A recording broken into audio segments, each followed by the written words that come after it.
Vacation തുടങ്ങാ കുട്ടിക്ക്. ഡാഡിയുടെ വീട്ടിൽ നിന്ന് വന്നാൽ ഡെയിലി രാവിലെ വൈകിട്ടും ആക്കിക്കോളൂ ട്യൂഷൻ. കുറുമ്പ് അത്രയും കുറഞ്ഞു കിട്ടുമല്ലോ. With pleasure. വേണമെന്നുണ്ടെങ്കിൽ ഡേ ടൈം മുഴുവൻ സ്പെൻഡ് ചെയ്യാൻ ഞാൻ തയ്യാർ. Oh yes.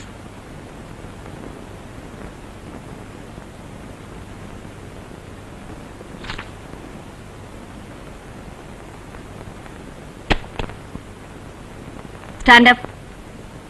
Stand up. Stand up, I say.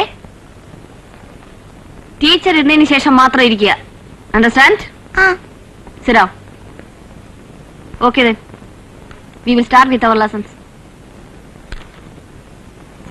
1 plus 1 is equal to.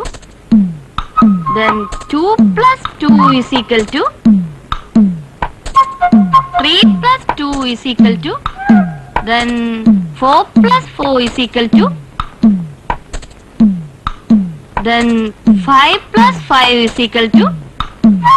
Then 6 plus 6.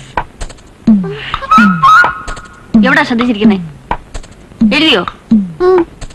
നോക്കട്ടെ. Show me. ഷോ.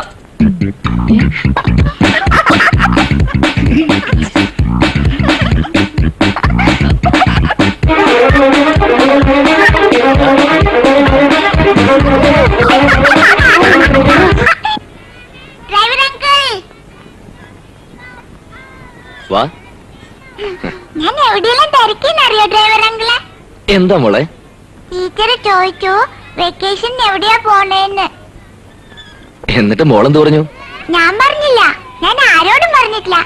അങ്കിളിനോടും പറയില്ല? ഞാൻ അങ്കിളിന്റെ കൂടെയല്ലേ പോന്നത്. എവിടെ? അങ്കിളിന്റെ നാട്ടില്. അങ്കിളല്ലേ പറഞ്ഞത് വെക്കേഷന് കൊണ്ടുപോവാന്ന്. ഓ അതോ, അത് ഈ വെക്കേഷൻ അല്ലോ, വലിയ വെക്കേഷൻ അല്ലേ, സ്കൂൾ അടയ്ക്കുന്ന സമയത്ത്. വേണ്ട കേട്ടോ, ഈ വെക്കേഷനാ കൊണ്ടുപോവാന്ന് പറഞ്ഞത്. ബെല്ലടിച്ചു. മോളിപ്പോ ക്ലാസ്സിൽ പോ, അത് നമുക്ക് ആലോചിക്കാവുന്നല്ലേ ഉള്ളൂ. അപ്പൊ കൊണ്ടുപോവല്ലോ? ഇപ്പൊ മോള് ക്ലാസ്സിൽ ചെല്ലും. ഉറപ്പായിട്ട് കൊണ്ടുപോവല്ലോ? രാമേഷ്